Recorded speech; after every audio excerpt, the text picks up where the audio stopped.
Du psaume 118. Ta parole est la lumière de mes pas, la lampe de ma route. Nous l'avons vu dans la vidéo précédente, Dieu nous donne sa parole pour éclairer notre chemin. Mais comment nous la donne-t-il ? La parole de Dieu, c'est Dieu lui-même qui vient se révéler à nous. Dans l'Ancien Testament, nous découvrons, à travers des récits, des poèmes, des écrits de sagesse, comment Dieu se révèle progressivement à travers son peuple Israël à toute l'humanité. Dieu se donne à connaître à travers des événements, par les prophètes, des personnes qu'il envoie pour porter sa parole. Il donne un sens nouveau, une orientation nouvelle à leur vie. Si ces paroles sont adressées à des personnes d'une autre culture que la nôtre, si des millénaires nous séparent, Dieu, lui, ne change pas. Ce qu'il nous révèle de lui, ce qu'il révèle de sa relation à l'homme et du sens de la vie de l'homme ne change pas. La plénitude de cette révélation s'accomplit dans le Christ, Verbe de Dieu, parole éternelle du Père. En Jésus-Christ, Dieu se fait homme. Dieu se donne et se révèle totalement à nous. Jésus, vrai homme, homme dans toute sa plénitude, nous révèle le sens de notre vie et nous guide sur notre chemin.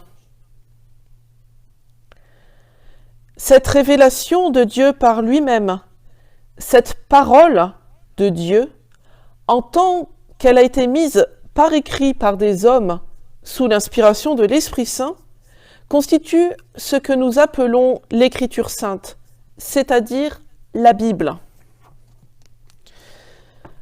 La Bible est donc indispensable pour me mettre à l'écoute du Seigneur, pour percevoir son appel pour ma vie, pour me laisser façonner, pour me laisser guider.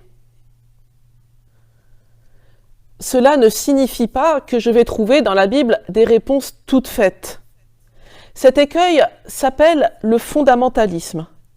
C'est prendre la lettre de l'écrit comme une vérité absolue, sans prendre la peine de la remettre dans son contexte, dans la réalité sociale, historique et culturelle du récit, sans tenir compte du genre littéraire ou de l'intention de l'auteur. Je vais vous raconter une petite histoire inventée de toutes pièces. Une personne désespérée se pend, la corde casse. Cette personne se dit, si la corde a cassé, c'est que Dieu veut maintenant que je fasse quelque chose. Je vais prendre ma Bible pour y lire ce que je dois faire.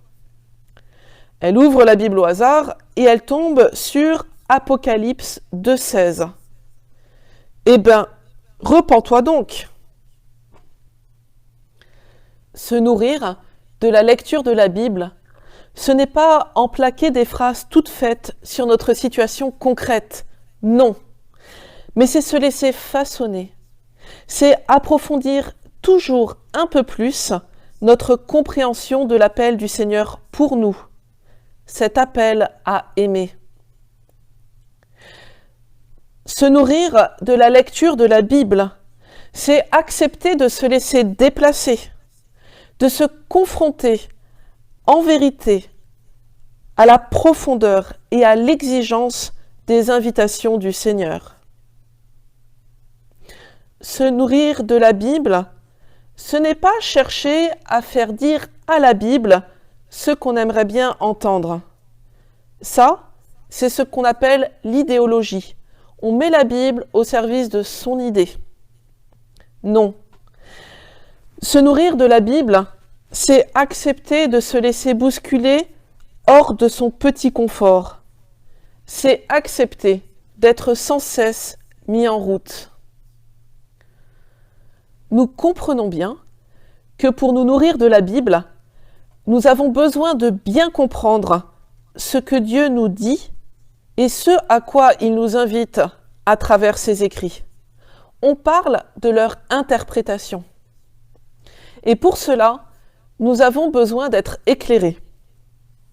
C'est justement la mission que Jésus a confiée à ses apôtres et à ses successeurs, à l'Église tout entière.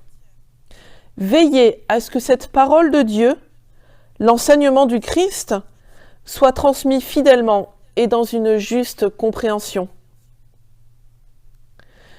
Cette transmission, qui s'accomplit depuis 2000 ans, n'est pas une simple répétition. Dieu s'est pleinement et totalement révélé dans le Christ. Mais cependant, nous n'aurons jamais fini de le comprendre et de l'accueillir.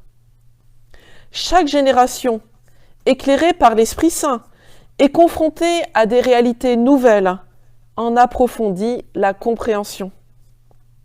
On appelle le résultat de cette transmission la tradition. Ai-je conscience d'avoir besoin de l'Église pour m'aider à avancer dans mes questionnements moraux? Dans le domaine de la morale, je suis invitée à réfléchir avec d'autres, en Église, à me laisser interroger par d'autres et à écouter l'Esprit à l'œuvre dans l'ensemble du peuple de Dieu dont je fais partie.